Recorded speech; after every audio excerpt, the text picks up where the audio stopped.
صلوا على خير البشر.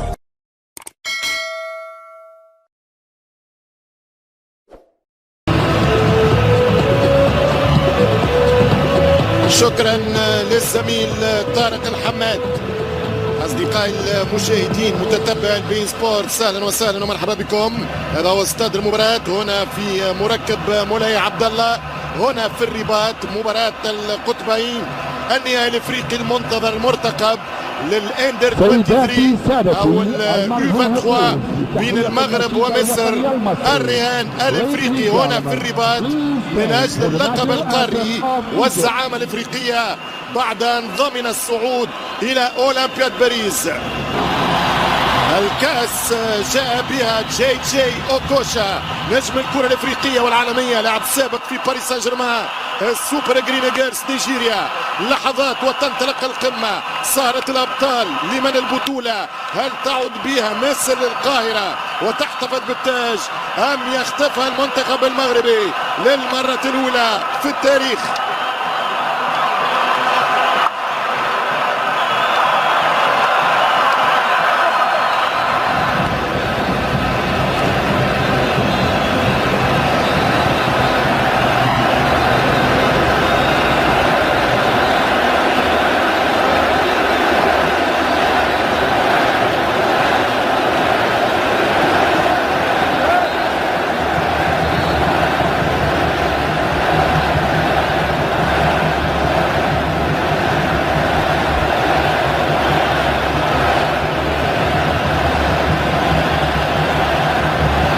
تشكيلة النهائي المنتظر والمرتقب. المنتخب المغربي يلعب بالأربعة 2-3-1 لحراسة المرمى بيلاروش، رقم 11 زكريا الوحيدي، رقم للفريق المصراوي، خطيرة جدا والحارس يتألق بيلاروش على طريقة الزاكي، على طريقة علال، على طريقة هزاز، على طريقة بونو. التصدي الأول كان مغربي والتألق الأول بالولا هدف بين التصفيات والنهايات، ويبدأ مباراة الفاينل. دقيقة 8 في الشوط الأول، النتيجة أصفار والهدف الأول قريب، والكرة إلى ركنية مغربية.